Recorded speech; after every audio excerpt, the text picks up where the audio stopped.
கர்த்தருக்குள் பிரியமான தேவனுடைய பிள்ளைகளை, இருதயத்தின் ஆழத்திலிருந்து உங்களுக்கு நல்வாழ்த்துக்கள். சங்கீதங்களின் புஸ்தகம் 29:11 வசனத்தை வாசித்து இந்த நாளுக்காக நாம் ஜெபிப்போம். கர்த்தர் தமது ஜனத்திற்கு பலன் கொடுப்பார். கர்த்தர் தமது ஜனத்திற்கு சமாதானம் அருளி அவர்களை ஆசீர்வதிப்பார். தேவனுடைய பிள்ளைகளை, கர்த்தருடைய ஜனங்களை ஆசீர்வதிக்கிறதும், அவர்களுக்கு சமாதானத்தை அருளி அவர்களை சமாதானமாய் ஆண்டவருக்குள்ள பரலோகத்தின் பாதையில் நடத்துவதுதான் ஆண்டவருக்கு பிரியம். வேதம் சொல்லுகிறது, இஸ்ரவேலரை ஆசீர்வதிப்பதே எனக்கு பிரியம் என்று ஆண்டவர் சொல்லியிருக்கிறார். தேவனுடைய பிள்ளைகளை, ஆண்டவருடைய மன விருப்பம் எல்லாம், ஆண்டவருடைய பாரம் எல்லாம் நமக்கு சமாதானத்தை கொடுப்பது தான், நம்மை ஆசீர்வதிப்பது தான். ஆனால் சத்துருவானவனுடைய வேலை கர்த்தருடைய பிள்ளைகளின் சமாதானத்தை கெடுப்பது.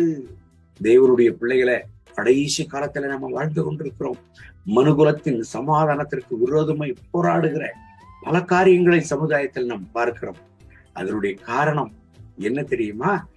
கடைசி நாட்களிலே அநேக பேர் சமாதானத்தை இழப்பார்களாம்.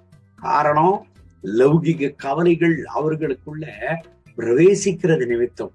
இந்த காலவேளையில் இந்த வசனத்தை கேட்கிற என் அன்பு தேவனுடைய பிள்ளைகளை, உங்களுக்கு ஒரு கேள்வி இருக்கலாம். நான் சமாதானமா வாழணும் என்று நினைக்கிறேன், ஆனால் என் சமாதானத்திற்கு விரோதமாய் பல விதமான போராட்டங்கள் கடந்து வருகிறதே என்கிற கேள்வி உங்களுக்குள்ள இருக்கிறதா? ஆண்டவர் உங்களுக்கு கொடுத்த சமாதானத்தை நீங்கள் காத்து கொள்ளணும் அப்படின்னா ஒண்ணும் இல்லைங்க, ஒரு சின்ன சீக்ரெட். உலக பிரகாரமான காரியங்கள் உங்கள் இருதயத்தில் பிரவேசிக்காத படிக்கு ஜாக்கிரதையாய் உங்கள் இருதயத்தை பாதுகாத்துக் கொள்ளுங்கள். அது மாத்திரமல்ல, உங்கள் இருதயத்தில் கர்த்தர் வைத்திருக்கிற அவருடைய வசனங்களை பாதுகாத்துக் கொள்ளுங்கள். ஆண்டவரை உங்கள் இருதயத்தில் பாதுகாத்துக் கொள்ளுங்கள். உங்கள் இருதயம் நிறைய ஆண்டவராகிய இயேசு கிறிஸ்து நிறைந்திருப்பாராக. உங்கள் இருதயம் நிறைய கர்த்தருடைய வார்த்தைகளை நிரப்பிக் கொள்ளுங்கள். உலக பிரகாரமான காரியங்கள் வாழ்க்கையில வருகிறதற்கும் ஒரு சந்தர்ப்பத்தையும் நீங்கள் கொடுக்காதிருங்க. அநேக பேருக்கு நீங்க சமாதானத்தின் வழியை சொல்லிக் கொடுக்கிறவர்களாய் நீங்கள் இருப்பீங்க.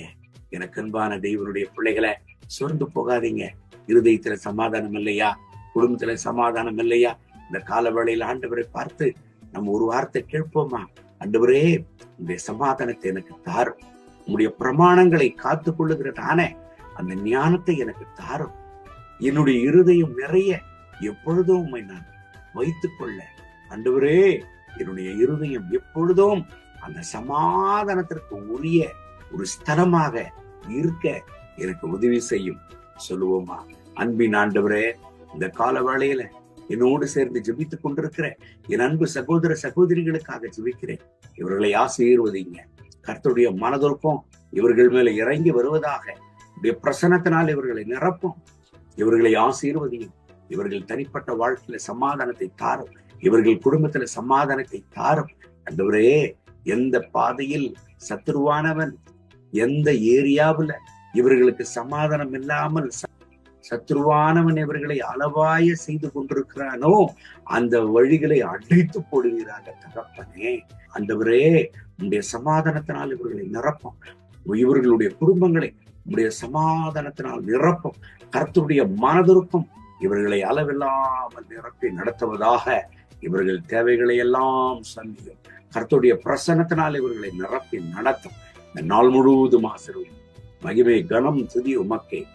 இயேசுவின் நாமத்தில் கேட்கிறோம் நல்ல பிதாவே. ஆமென், ஆமென். May God bless you. Have a blessed day.